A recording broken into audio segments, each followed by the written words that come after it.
오늘 우리에게 주시는 하나님의 말씀은 구약 성경 창세기 50장 15절로부터 21절까지 말씀이 되겠습니다.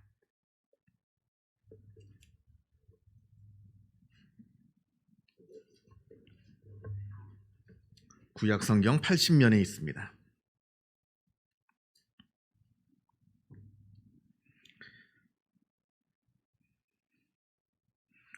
창세기 50장 15절로부터 21절까지 말씀을 봉독합니다. 이 계시의 말씀을 봉독할 때에 살아계신 하나님의 음성을 다 함께 들으실 수 있기를 바랍니다.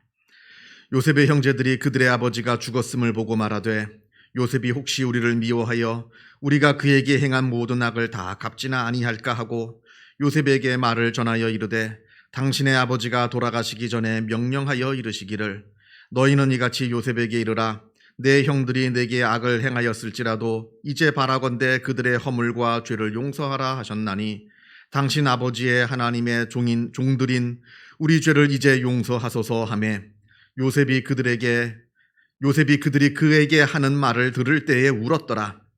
그의 형들이 또 친히 와서 요셉의 앞에 엎드려 이르되 우리는 당신의 종들이니이다. 요셉이 그들에게 이르되 두려워하지 마소서 내가 하나님을 대신하리이까. 당신들은 나를 해하려 하였으나 하나님은 그것을 선으로 바꾸사 오늘과 같이 많은 백성의 생명을 구원하게 하시려 하셨나니 당신들은 두려워하지 마소서 내가 당신들과 당신들의 자녀를 기르리이다 하고 그들을 간곡한 말로 위로하였더라. 아멘. 구약 성경 열왕기상과 역대하를 보면 솔로몬이 왕위에 즉위하면서 하나님께 제사를 드리는 장면이 나옵니다. 제사를 드리되 그냥 드린 게 아닙니다. 무려 1000마리나 되는 짐승을 잡아서 제사를 드렸다고 성경은 기록하고 있습니다. 솔로몬이 이렇게 큰 규모의 큰 제사를 드린 것은 아마 그만큼 자기가 할 수 있는 최고의 정성을 다 담아 하나님께 제사를 드리고자 이렇게 큰 제사를 드린 것이 아니겠는가 생각을 하게 합니다.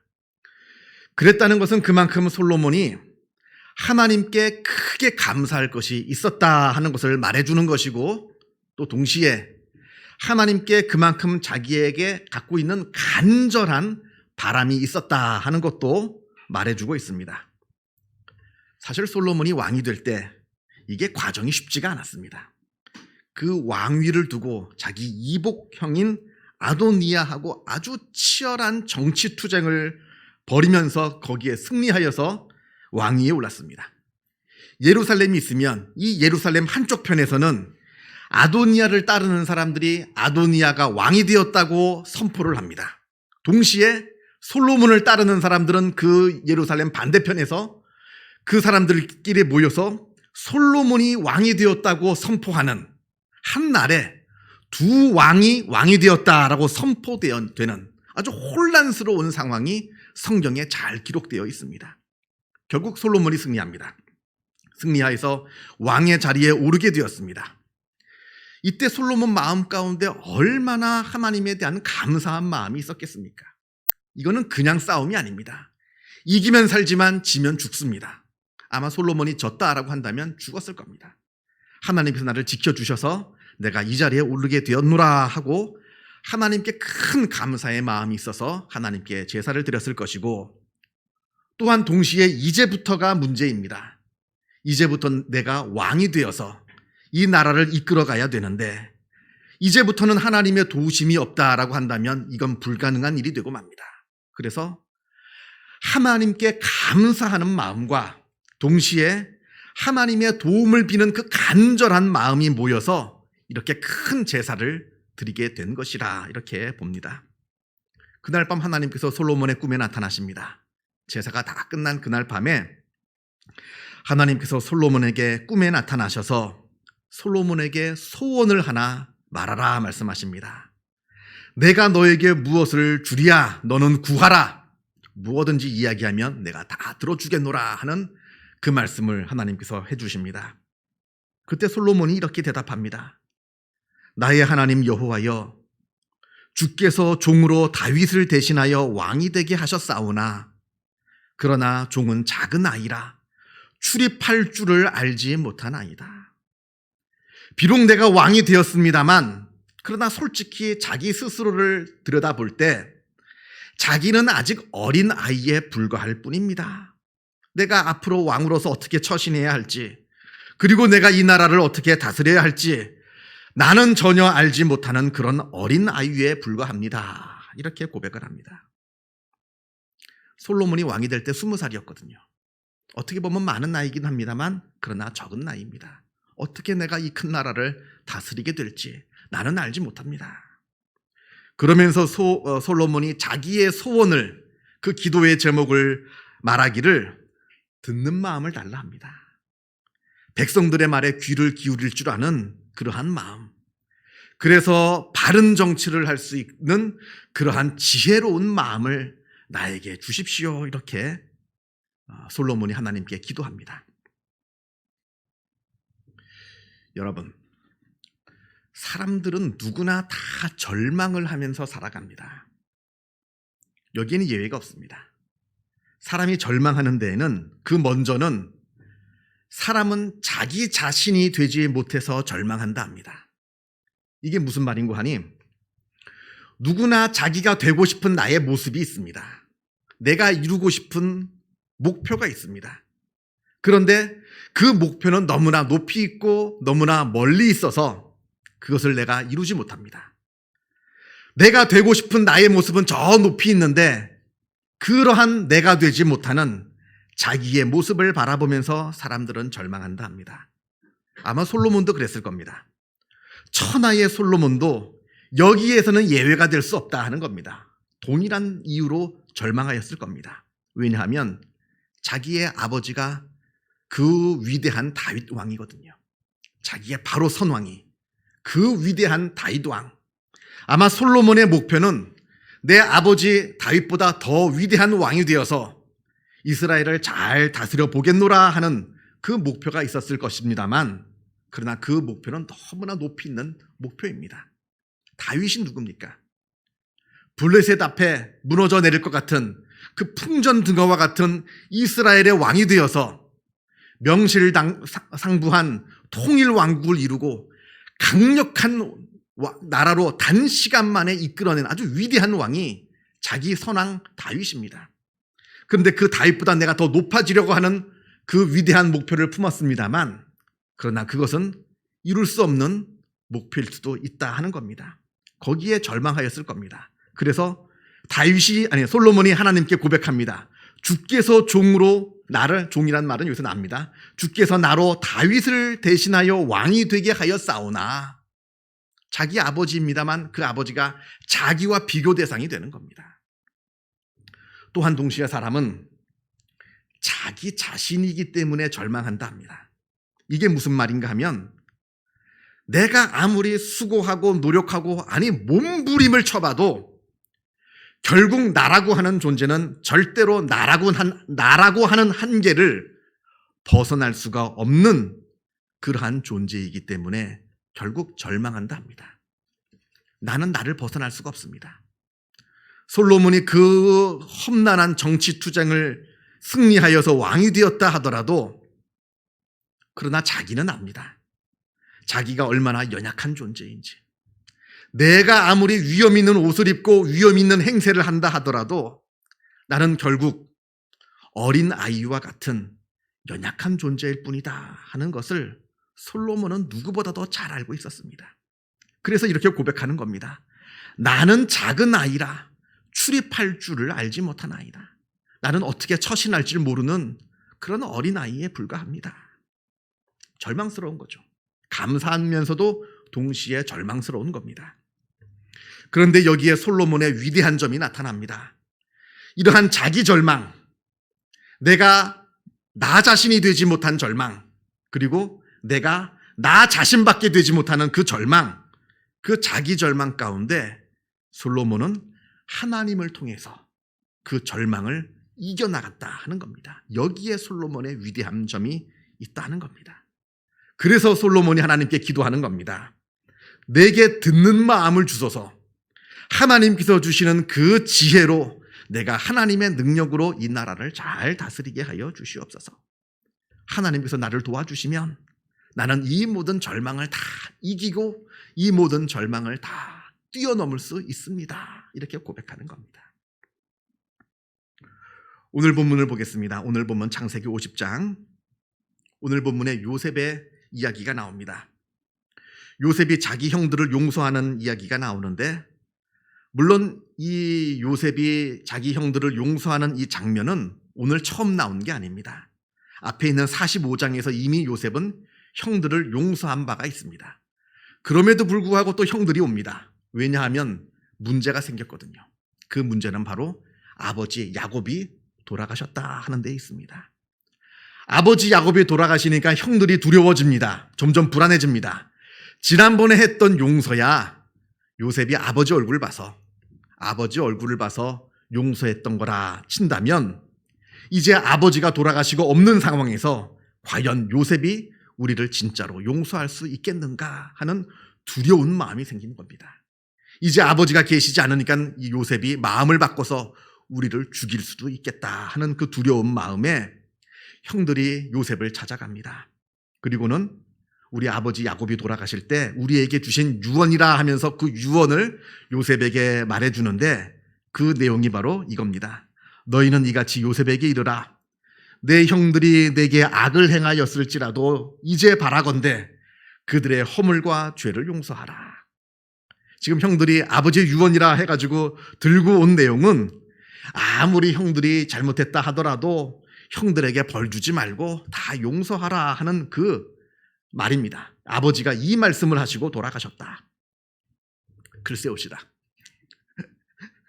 못 봤잖아요. 그죠?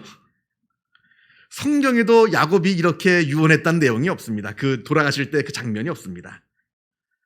물론 성경이 야곱이 죽었을 때 그 유언을 한 장면을 기록하지 않았을 수도 있습니다만, 또 반대로 형들이 하지도 않은 아버지 유언을 가지고 자기가 자기를 지키고자 살겠다고 아버지 유언을 거짓말로 짜내서 요셉에게 이야기해 주는 것일 수도 있습니다. 아무튼 이 말을 듣고 요셉이 대답합니다. 19절을 보면 요셉이 그들에게 이르되 두려워하지 마소서 내가 하나님을 대신하리이까. 20절 당신들은 나를 해하려 하였으나 하나님은 그것을 선으로 바꾸사 오늘과 같이 많은 백성의 생명을 구원하게 하시려 하셨나니. 이렇게 대답을 합니다. 물론 형들이 잘못했죠. 자기를 죽이려고 하였고 자기를 애굽의 노예로 팔아넘겼습니다. 아주 죽을 죄를 지었죠. 그러나 그 모든 형들의 죄악을 하나님께서는 다 선으로 바꾸어 놓으셨다 하는 겁니다. 이 세상 사람들이 다 기근으로 굶어 죽게 되는 그 상황에 처해 있는데, 나를 하나님께서 애굽으로 보내셔서 총리가 되게 하셔서 나의 지혜로 말미암아 세상 사람들이 굶어 죽지 않게 하는 그 하나님의 놀라운 계획 가운데 이루어진 일이라. 그러므로 나는 형들을 다 이미 용서하였노라. 이렇게 말합니다. 아버지가 없는데도 용서했으면 진짜 용서한 거죠. 지난번에 용서한 거야. 요셉이 살아계시니까, 아버지가 살아계시니까 아버지 얼굴을 봐서 용서했다 치더라도, 아버지가 안 계신 지금 요셉이 형들을 용서했다 하는 것은 진짜 용서한 겁니다. 그런데 여러분, 이게 가능한 일입니까? 나를 죽이려 했던 사람들, 나를 애굽에 팔아넘긴 사람들, 그래서 애굽에서 내가 했던 그 많은 고생들, 그 노예가 되면서 또 차디찬 감옥에 들어가서 내가 했던 그 많은 절망들, 그게 용서가 되는 겁니까? 본래 요셉은 꿈꾸는 아이였습니다. 요셉이 형들에게 미움을 받은 것도 그 꿈 때문에 미움을 받았습니다. 형들이 해놓은 추수 곡식단이 일어나서 내가 추수한 곡식단에게 절하는 꿈을 꾸었습니다. 아니, 해와 달과 11별들이, 그 별들이 나에게 절하는 꿈을 꾸었습니다. 나의 꿈은 이렇게 원대한데, 나는 이렇게 원대한 꿈을 꾸고 있는 사람인데, 그런데 나의 현실은 지금 차디찬 지하 감옥 바닥입니다.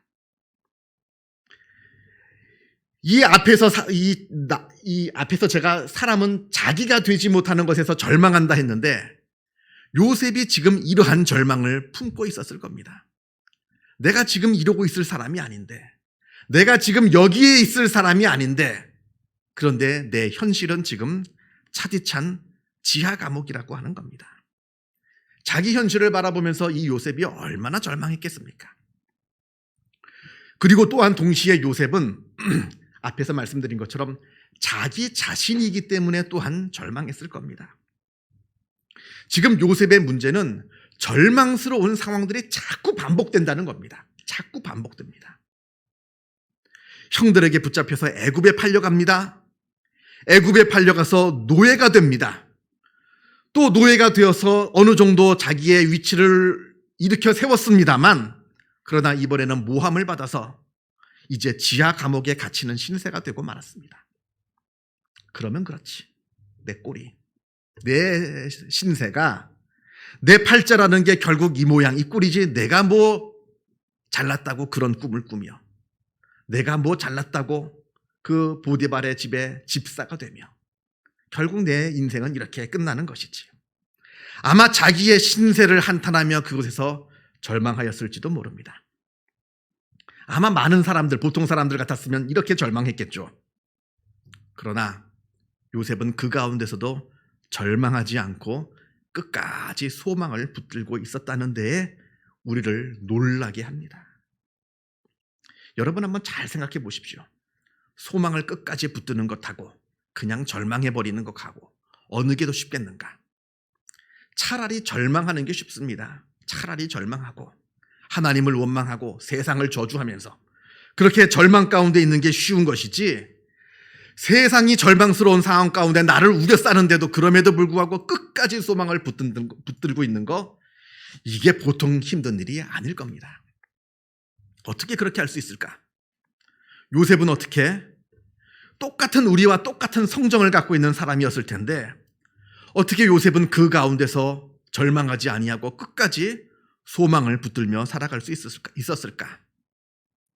물론 많은 이유가 있겠습니다만, 그러나 제가 보기에는 아마 이랬던 것 같습니다. 요셉에게는 세상을 바라보는 아주 독특한 해석 능력이 있다 봅니다. 다른 사람들하고 똑같은 관점에서 똑같은 방법으로 세상을 해석하는 것이 아니라 자기만의 독특한 방법으로 세상을 바라보며 해석합니다. 요셉은 세상을 바라보고 기억할 때 절망을 기억하기보다는 소망을 더 많이 기억했던 사람이었던 것 같습니다. 세상을 바라볼 때 불평할 것보다는 감사하고 기뻐했던 것을 더 많이 기억했던 그런 사람이었던 것 같습니다. 물론 지금까지 살아오면서 자기가 당했던 수많은 어려운 일들이 있죠. 이건 뭐 상상을 못합니다. 그러나 그 어려움 속에서도 자기를 지켜주셨던, 그리고 자기를 인도해 주셨던 하나님에 대한 기억을 요셉은 더 많이 붙들고 더 많이 기억했던 것 같습니다. 예를 들어서 형들이 처음에는 자기를 죽이려 했거든요. 자기가 구덩이에 빠져서 다 들었습니다. 형들이 자기를 원래는 죽이려고 했는데 그나마 다행으로 맏형 루벤이 어떻게 동생인데 죽일 수 있느냐, 목숨만은 살려두자 하면서 자기를 팔아넘깁니다. 그렇게 목숨을 부지했습니다. 그렇게 해서 애굽에 왔는데 노예가 되었습니다만 그래도 다행히 덕망 있는 보디발의 집에 들어가서 거기에서 노예 생활을 합니다. 그리고 그 보디발이 자기의 능력을 인정해 주어서 자기의 집안 전체를 맡기는 집사까지 자기를 일으켜 세워줍니다. 물론 고난의 연속이죠. 고난의 연속입니다만 그러나 그 가운데에서 역사하시는 하나님의 도우심이 있었다 하는 겁니다. 요셉은 그 모든 일들 가운데도 그럼에도 불구하고 역사하시는 하나님의 도우심을 발견하고 그거를 붙들고 그걸 마음에 품고 그것을 기억하면서 살았던 사람입니다.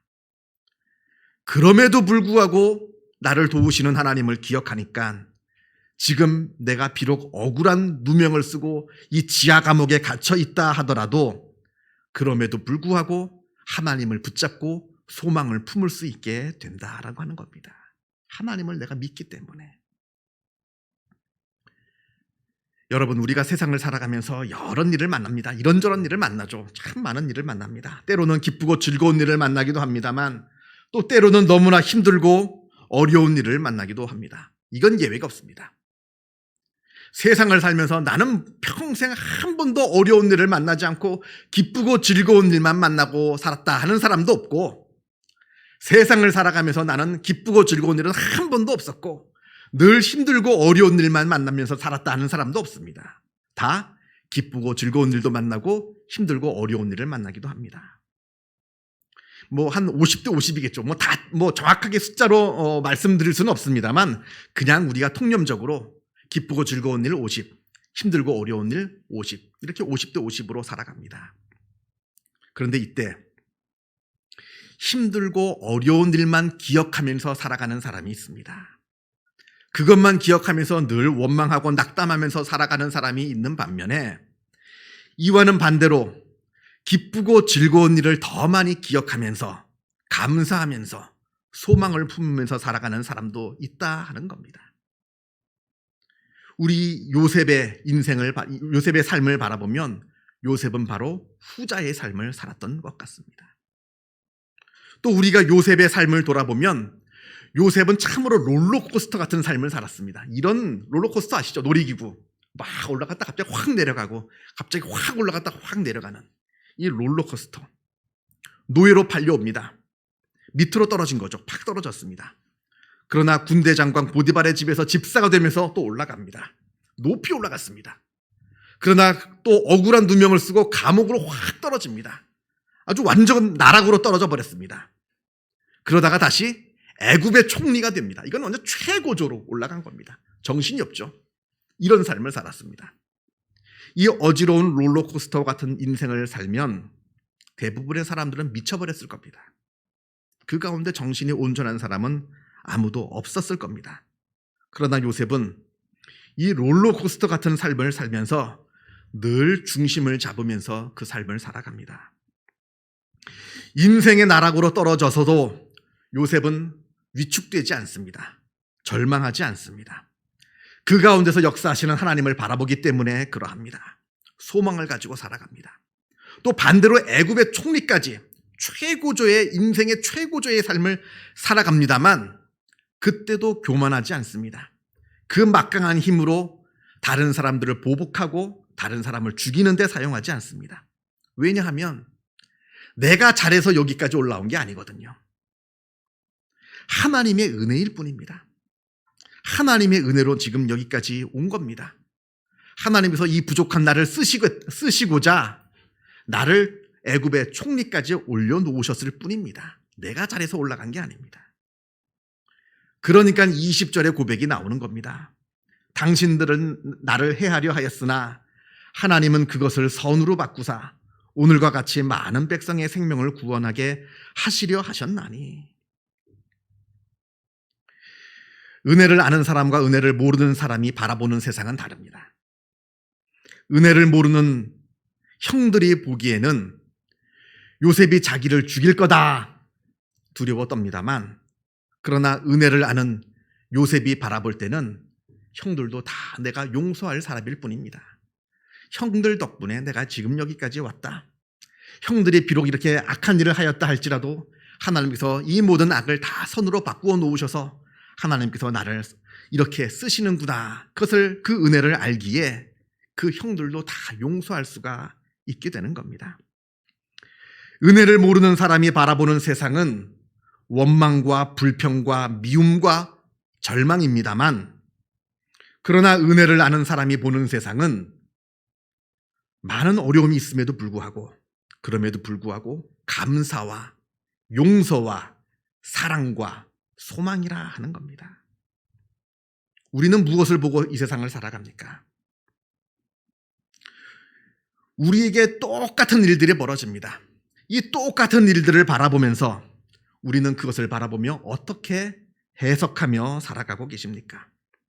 여기에 어떻게 해석하느냐의 그것에 따라서 은혜를 아는 사람과 은혜를 모르는 사람이 나뉘어지는 법입니다. 기도하겠습니다. 사랑과 은혜가 충만하신 하나님 아버지, 감사합니다. 하나님께서 우리의 아버지가 되어주시고 우리가 세상을 살아가는 동안에 우리와 함께 하시고 지키시고 인도하여 주심에 주님의 은혜에 감사를 드립니다. 물론 우리가 세상을 살아가면서 어려운 일을 만납니다. 힘든 일을 만납니다. 속상한 일을 만납니다. 세상이 우리를 절망하게 합니다만, 그러나 그 가운데서 역사하시는 하나님을 우리가 바라보게 하여 주옵시고, 하나님의 역사를 우리들의 마음속에 품게 하여 주시고, 세상의 어려움을 기억하는 것이 아니라 그럼에도 불구하고 역사하시는 하나님의 그 은혜를 기억하며 살아가는 그러한 복된 하나님의 자녀들이 되게 하여 주옵소서. 그러하기 때문에 그 은혜를 기억하며 세상을 살아갈 때 소망을 품게 하시고, 용서하게 하시고, 사랑하게 하시고, 베푸는 하나님의 귀한 백성이 되게 하여 주시어서 하나님께 인정받는, 또한 하나님께 칭찬받는 복된 하나님의 자녀로서의 삶을 우리가 살아가게 하여 주시옵소서. 모든 것 주님께 감사드리오며 이 모든 말씀 우리 주 예수 그리스도 이름으로 기도하옵나이다. 아멘.